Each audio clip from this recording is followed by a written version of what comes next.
let's go to the Cyhawk game, guys. And Trey, again, another one that I'm just going to pitch to you. I'm gonna kind of get in the mental state to prepare my statement. I will let you handle the cherry picked late game field goal situation that you lined out on the Wednesday preview show. We don't get to do this very often on our previews, but sometimes things play out exactly like we tell you they're going to play out. And this is exactly how we told you the Cyhawk game was going to play out. And to be fair, if you've watched any Cyhawk game over like the last 7 years, you could have made the same analysis. So I'm not really trying to toot our own horn too much here, but yeah, it was a low scoring defensive slugfest throughout most of the game. Points were at a premium. And then a kicker from one of the two schools made a 50-plus yard field goal to basically walk it off and win. Like that's been the story for quite some time in this rivalry. So yeah, Iowa State was on the right side of this one. Credit to the Iowa State defense. I was a little worried about them stopping the run in this one. They did that in spades. They made Iowa one-dimensional. That was really helpful in that.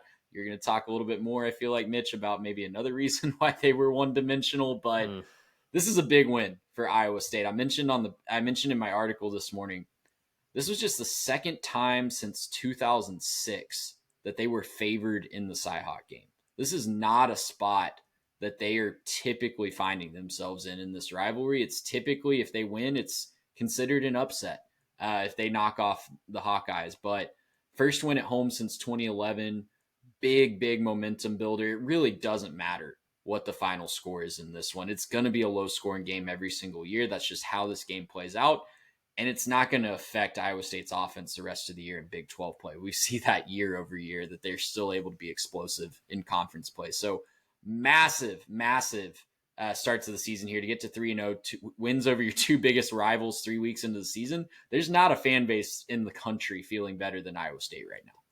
No, there's not. There's probably not a fan base in the country feeling worse than the Kansas State Wildcats. We'll talk about them a little bit later in As the an show. honorary member, I can attest to that. Yep. We're feeling pretty doubt. bad over here. Garrett, your thoughts on the Cyhawk game? I mean, for me, this entire thing was about the Cyclones defense. I know that massive question mark coming into the year was being able to stop the run.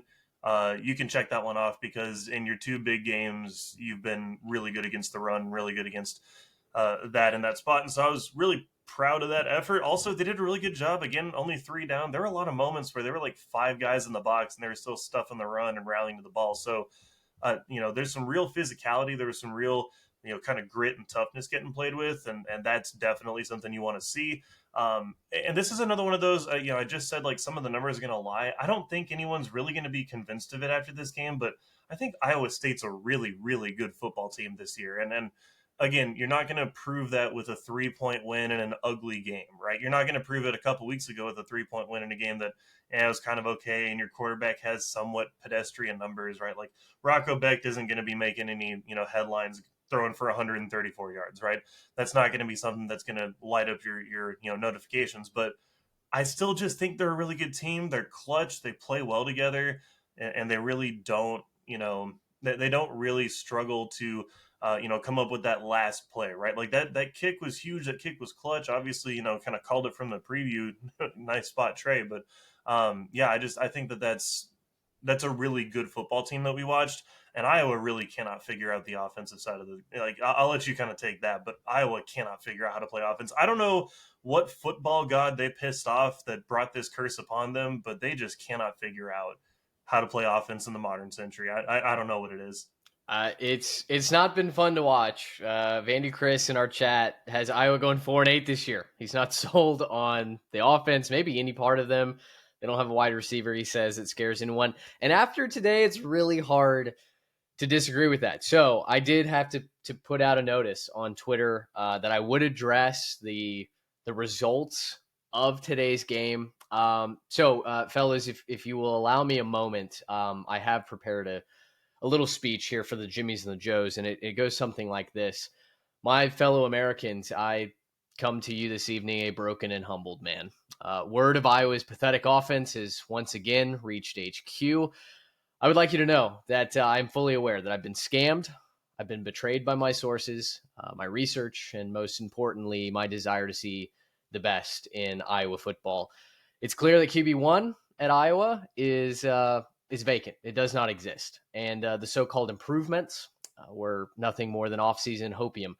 I sincerely apologize for passing that on to the Jimmies and the Joes. Each week, you trust us by bringing us into your homes, your vehicles, your workplaces, and expect lighthearted as well as well-researched college football banter.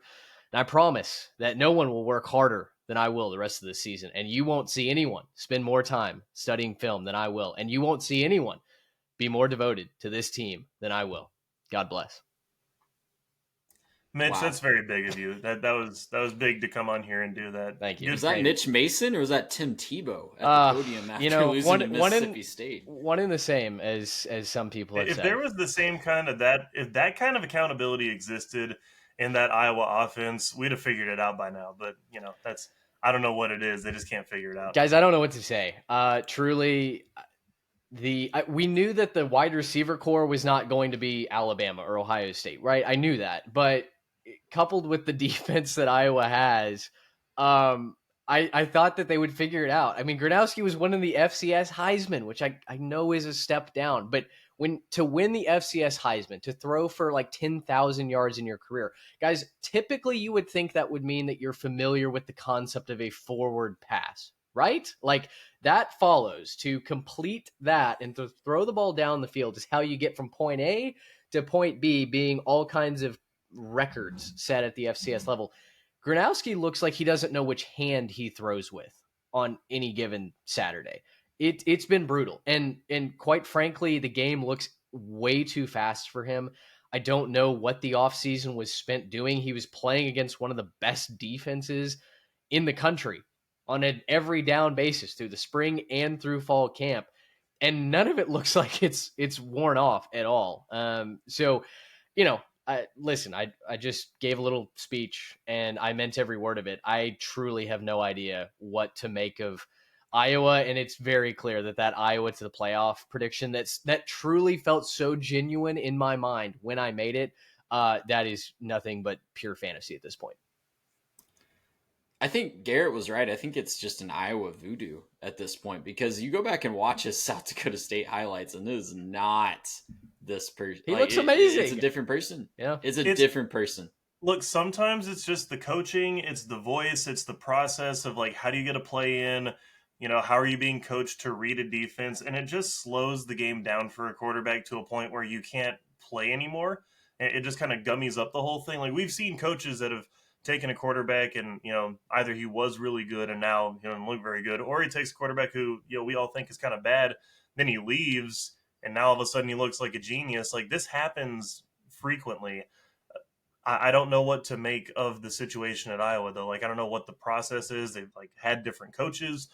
They just cannot figure it out. Like it's, and I almost start to wonder back, like at moments in the past when they've had success on the offensive side of the ball, was it just like generational talent at the tight end position, or like was it just the fact that they just had like too big of a body to miss at that spot? Like I don't know, but they got to figure it out. Like they have to figure out how to play defense or how to play offense, and because their defense is so freaking good. They play really good defense. If they could ever put together even just like a 70th or 60th offense in the country, I feel like you're like 10-2 locked, no problem. But I'm done trying to make sense of it for Iowa. It just doesn't make sense. And I think until they show me something, they deserve I'm not going to try to analyze this. I'm going to write them off. Like go put up 40 somewhere and then I'll start thinking about you again. Might be a lot of a safer space to do that for sure. And I think it's something that I'm going to have to internalize. I think we're going to have to, go for a long walk here this next week and just process the disaster that was El Clasico.